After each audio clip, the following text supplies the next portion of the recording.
All right, hello everybody. Welcome to today's webinar, Fresh Finds, getting in those fruits and veggies every day. I have Coach Steph with me here today. Before we get started, just a couple of the normal items to take care of. We will have some time for questions at the end of the presentation, and you can type those into the question box in the lower portion of your control panel. We will be posting a recording of the webinar on our blog, but if you would like a copy of the presentation in PDF format, or if your question does not get answered today, please email our support inbox, which will be shown at the end of the webinar today. All right, I'll hand it over to Coach Steph to get started. Thank you, Coach Shelby, and thank you to all who have tuned in for today's webinar. Welcome. As Coach Shelby mentioned, I am Coach Steph, and our topic today is Fresh Finds, incorporating fruits and vegetables. Now, we're all aware that we need fruits and vegetables, but can we all say that we are getting the right amount each and every day? And if we are we enjoying them? So let's get started. Today's agenda is as follows. First off, we are going to discuss the USDA's daily recommendations for fruit and vegetable intake. We'll then discuss their importance, where to get them, and how to prepare them. There are two different ways in which we can measure or view our daily intake. One USDA recommendation is to fill half of your plate or bowl with fruits and vegetables. This also applies to snacking. This is a simple and quick visual that requires little to no measuring. The second is based off of a 2,000 calorie diet and recommends 3 cups of vegetables and 2 cups of fruit daily. Furthermore, USDA recommends 1.5 cups of dark green vegetables. Kale and spinach are great options. 5.5 cups of red and orange vegetables. Carrots, peppers, tomatoes, you name it. 1.5 cups of legumes, such as peas and beans. 5 cups of starchy vegetables, such as squash and parsnips. And 4 cups of other vegetables. So have fun with this other category and explore vegetables you may have yet to try, such as daikon, which is a mild-flavored winter radish, or watercress, which is a mineral-rich leafy green, a relative to cabbage.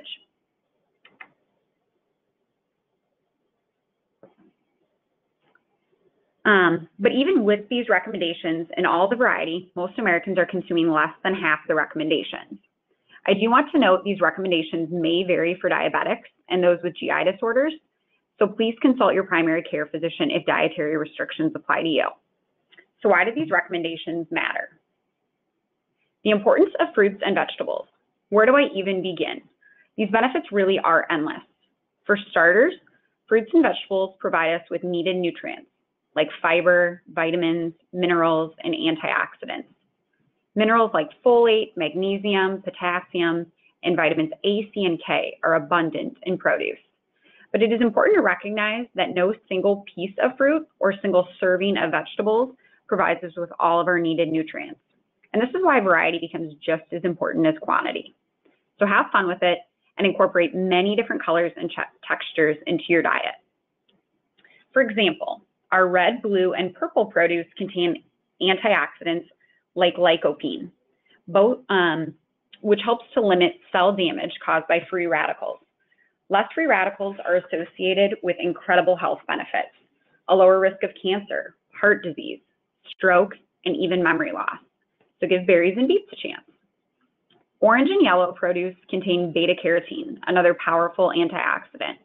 Beta-carotene is converted into vitamin A in the body, and it helps to improve immune function, promote healthy skin and vision. Better add peaches, peppers, and pumpkins to the diet too. And white fruits and vegetables like cauliflower, onions, pears, and apples are high in dietary fiber and can help to maintain healthy cholesterol levels. And green produce gets its color from chlorophyll, and many contain vitamins C and E, which are great for strong bones and oral health.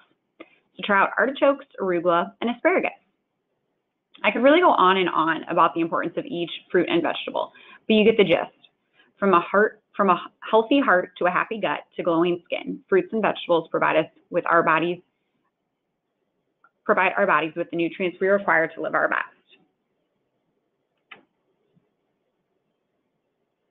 So now we know how many servings of fruits and vegetables we need and why we need them. So now, where to get them? For many months out of the year, and I'm talking about those colder months, many of us will get most, if not all, of our produce from the grocery store. In this case, opt for fresh or frozen. Fresh and frozen ensures the best opportunity for nutrient intake. Consume dried products sparingly, as sugar content is high in this form. Also consume juices sparingly. It is always best to eat our calories as opposed to drinking them. Choose whole foods, and if an option, choose seasonal, local, and organic. Again, this ensures your best opportunity for nutrient intake. But with the weather warming, our access to fruits and vegetables expands beyond the grocery store aisles. So why not take advantage of it?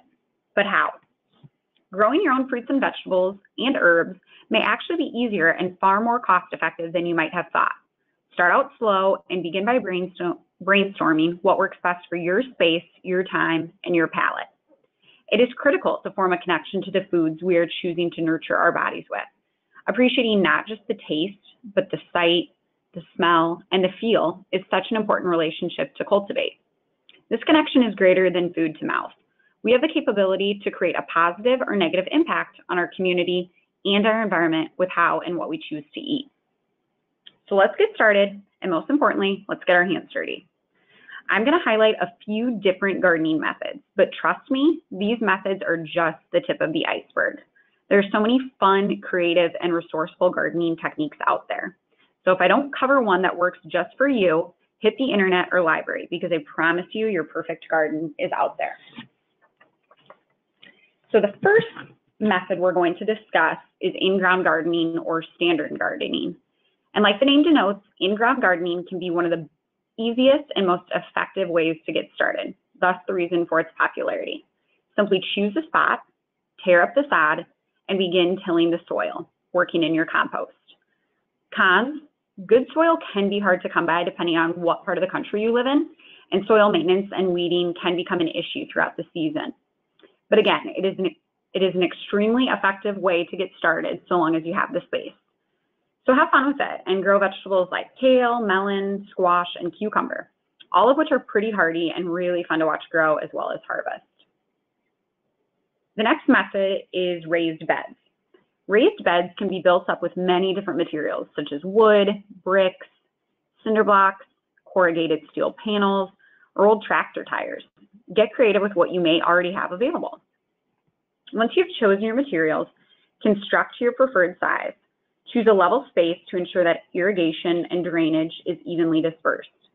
Position your beds and anchor the corners. Once the beds are in place, add your planting soil and compost clear to the top. Raised beds allow for easier soil management and protection, improved drainage, and they also bring plants closer to you, which can alleviate strain on your back when planting, weeding, and harvesting. And many like the aesthetic they provide. Cons: there is more of an upfront cost with materials and construction, and excessive heat and increased drainage can pose greater stress to your plants, especially if you're in a warmer or drier climate. But you never know until you give it a try. And like I said earlier, raised beds provide great protection for your plants, so try out delicate greens like arugula and spinach. In-ground plants like carrots and onions also grow really well in beds. So our next method is container gardening. And container gardening is a great method that requires much less space. We're now talking square inches as opposed to square feet. From patios to balconies to porches to decks, container gardening becomes realistic for so many of us. Growing in pots simply requires a pot that allows for drainage, planting soil, and your compost. Cons: container pots do require consistent watering as the soil dries faster. Pots can become costly and potentially limit the growth of your plant. But again, this method is realistic and convenient for so many of us. So it's really a great starting point for beginning gardeners. And plants like beans, peppers, and tomatoes grow great in these conditions. Hanging baskets are another really effective use of space. While hanging baskets are commonly reserved for flowers, adding fruits, vegetables, and herbs can be just as easy. The materials, pros, and cons are very similar to that of container gardening. You are a bit limited with what you can grow, but I know you can all get creative, right? So try cherry tomatoes, strawberries, or herbs like parsley and thyme. So now let's bring the garden indoors. For starters, you will need to ensure that you have a windowsill or table that will shed a good amount of direct sunlight. We're talking about 6 hours worth. Indoor plants do best with a temperature between 70 and 75 degrees. From there, ensure you have, yet again, pots and trays that allow for drainage along with your potting soil. While you will need to keep a close eye on soil and water levels, this method is low maintenance as weeding is virtually non-existent and harvesting occurs right in the comfort of your own home.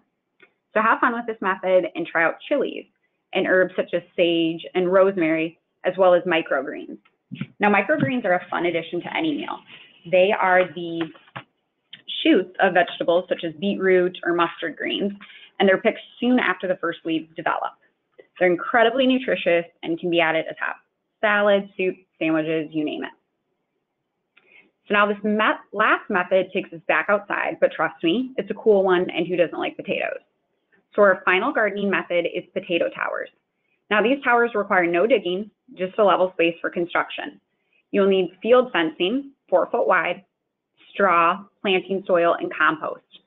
Construct your towers with the field fencing so they are about 2 to 3 feet in diameter. Line the base with straw, add about a foot of soil along with your potatoes, and repeat until you reach the top. When it comes time to harvest, dig your hands in or simply topple the tower to reap what you have sown. Cons, towers may not do as well in dry or windy climates, but they are really quick to create, low maintenance, and allow for easy and really fun harvesting. Try planting purple potatoes to add a beautiful color to your plate. So if you just don't have the space, but you're still itching to start your own garden, you're in luck. Look into a community garden. These are public spaces where you can rent a plot of land. This is a great asset that most towns and nearly all urban areas have. So enlist your family, a friend, neighbor, or coworker and get to work. So we've highlighted the physical benefits of growing and eating your own food, but there are also great mental benefits. Cultivating a garden challenges us to learn something new. Our minds are capable of constant growth, so let's grow. Getting outside in nature and taking in the fresh air relieves stress and worry. Putting your hands in the dirt connects you to other living things, and it allows us to be a part of a cycle of life, a cycle not involving just us. In general, gardening is a great way to decompress as you take a break from your busy life, to trim, water, weed, and harvest. This time allows us to remain present and enjoy the small things in life. So let horticulture heal you inside and out. Are you feeling really motivated to start that garden of yours? Tune into our social media Fresh Finds campaign. The campaign kicks off this coming Monday, May 7th. You'll gain more information about fruits and vegetables you can grow, as well as a chance to win a gardening tool set and more. Okay, so our next slide is farmers markets. So farmers markets provide an incredible access to fresh fruits and vegetables. Within the U.S., farmers markets date back to the early 1700s, and today they remain just as important to our nation's food system. Shopping at your farmer's market provides great benefit to you and your family. Produce at our grocery stores are typically days old as packaging and shipping processes take time. At market, you'll notice that your produce is fresher and probably picked just that morning, and because of this, provides greater nutrient intake. Market also encourages more seasonal and local eating, which is really what our bodies are designed for. You'll also notice that these carefully cultivated fruits and vegetables are probably richer in color and texture, and that they taste better too. This is also a great place to buy seeds or starter plants for that garden of yours. Shopping at your market also provides incredible benefit to your community and your economy. Many vendors are within a 100-mile radius, and thus your money going to your local family farm stays within your 100-mile radius. The environment also benefits. Conserved fossil fuels, less waste in the form of carbon monoxide, minimal, if any, packaging materials, and typically less use of pesticides and chemical fertilizers. Markets also provide a great gathering space. Social connections can be made with your community. Not only will you run into family and friends, but you will also get face-to-face time with your food producers. So get to know your farmer and your food. Becoming a CSA member is another great opportunity to get your hands on local fresh fruits and vegetables. So what is it? CSA stands for Community Supported Agriculture. It is a system that connects you to a farm and farmer in your area. It provides you with a weekly, in-season box or bag of fruits and vegetables. If interested, hit the internet, or better yet, start networking at your market to see which producers are offering memberships. You'll get great exposure to new fruits and vegetables and thus new cooking techniques. So let's talk more about these cooking techniques. So your harvest is in. Whether your garden is booming, you just stocked up at market, or that weekly CSA we just discussed has arrived. Whatever the case, you have fruits and vegetables coming out of your ears. So what to do with it all? Friendly reminder, we need to be working towards 3 servings of vegetables and 2 servings of fruit each and every day. So there should be no reason for any of it to go to waste. There's so many different and delicious ways to prepare fruits and vegetables. Have you ever really thought about all the ways? You can blend, boil, grill, mash, roast, saute, steam, spiralize, eat as is, and so much more. If you don't like a fruit or vegetable, you may just need to try a different method of preparation. For example, grilling is a great technique that caramelizes and adds a touch of smoke to whatever you're cooking.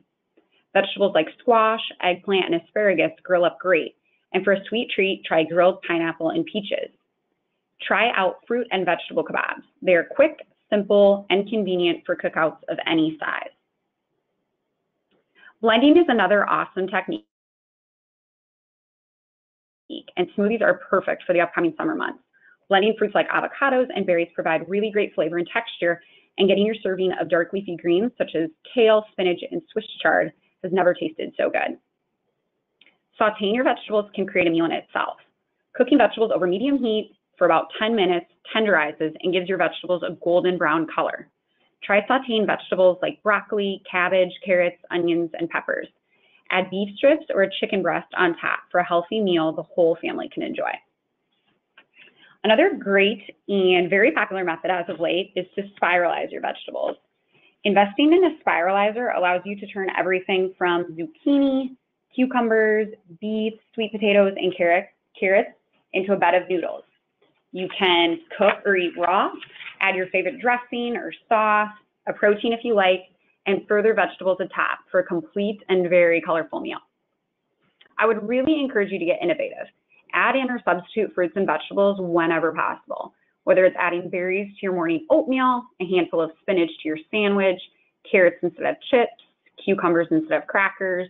This list goes on, but you're getting closer and closer to that daily recommended intake. Making the most of your harvest. If you're faced with an excess of fruits and vegetables, try freezing and at-home canning. When freezing, aim to freeze produce at their peak and store in an airtight container or bag. It is a really good idea to blanch vegetables before freezing. This ensures that your nutrients can last for months to come. These fruits and vegetables become great additions to smoothies, soups, and stews. At-home canning is timely, but well worth the work. There are 2 specific canning techniques, water bath canning and pressure canning, and both require similar materials. You can enjoy your own jam, salsa, tomato sauce, condiments, and more. And better yet, you get a taste of your garden throughout the entire year. So let's jump into the kitchen and take a look at a few recipes using your fresh finds.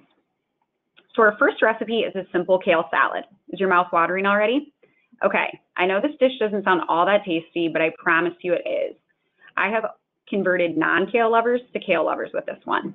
It's so versatile and so good for you. On top of it all, growing and harvesting kale is really easy. Your ingredients are 2 tablespoons of extra virgin olive oil, 2 tablespoons lemon juice, 1 teaspoon chili powder, half a teaspoon of sea salt, and 2 bunches of kale. So you're going to want to whisk together all the ingredients aside from the kale. Next, you'll de-stem the kale and chop finely. Simply add the kale to your dressing, tossing to combine, and serve. You can get so creative with this recipe, and that's why I love it. You can add in slivered almonds, toasted pumpkin seeds, freshly grated Parmesan, crumbled goat cheese, and fruits like pears and apples. Go savory or sweet with it. This recipe serves 4 to 6. Our next recipe is refreshing and great for when your tomato plants come in. I know I always have more than enough in my garden. So we are making an heirloom tomato gazpacho. You'll need a whole 2 pounds of ripe heirloom tomatoes, 1 cucumber, 1 small red onion, 1 green bell pepper, minced garlic, 1 jalapeno, 1 cup of cubed bread, red wine vinegar, lime juice, olive oil, cilantro, and salt and pepper to taste. All the produce in this dish are actually pretty easy to grow. So for preparation, simply combine all of these ingredients in a blender. You'll probably have to blend this in 2 or 3 batches, as it will probably not all fit in one. So blend all batches until smooth, combine all the batches in a large bowl, simply stir and refrigerate for a few hours while all these flavors come together. Serve chilled and have fun with the garnishings. You can add asparagus tops, basil, cilantro, or give it a sweet bite with strawberries and melon. This recipe serves 6. And our final recipe is light and great for a summer afternoon snack. We are making a hemp seed avocado fruit salad. So head on over to your hanging basket of strawberries and get them picked. You'll need 2 avocados, 3 yellow peaches, a whole pound of strawberries, and 2 tablespoons of raw hemp seeds. Simply chop your avocados, peaches, and strawberries into similar and bite-sized pieces. Sprinkle 1 tablespoon raw hemp seeds and carefully toss, allowing the seeds to coat the fruit. Sprinkle the remaining tablespoon on top, and you have yourself a refreshing treat. And this recipe serves 4 to 6 as well. So with summer almost here, I hope you're all excited to enjoy the fresh fruits and vegetables that are about to really come into season. Whether you're starting your garden, visiting your weekly farmer's market, or investing in that CSA, get creative and bring beautiful color to you and your family's plates.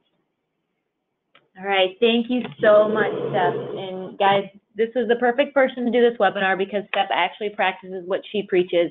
It is hard to get your fruits and veggies in, but if you just take the time and find the good flavors and try something new, you're going to be able to find some really great ways to get those fruits and veggies in.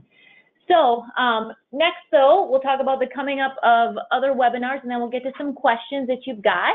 Next month for June already is preparing for your Health Check 360 screening. We'll go over creating some healthy habits for the next screening coming up. And then in July, we will talk about living healthy on a budget, which I'm sure we can all find some tips for. So, and then we've got our contact information here when I get to the next slide. All right, so here's our contact information. You'll be able to watch this webinar on our blog as soon as we get it up here in the next day or two. You can contact us. We're on Twitter, we're on Facebook. Facebook is where you're going to find the Fresh Finds campaign that Steph referenced. Lots of good tips, giveaways, like she said. So go to the Facebook page, like us, so you can get some of those good tips this month. And then again, there's our blog, and then we're on Instagram as well. Or give us a call. Our phone number's on there, or else you can email healthcoach@healthcheck360.com if anything else comes up that we can do for you. But with that, we will open it up for some questions here.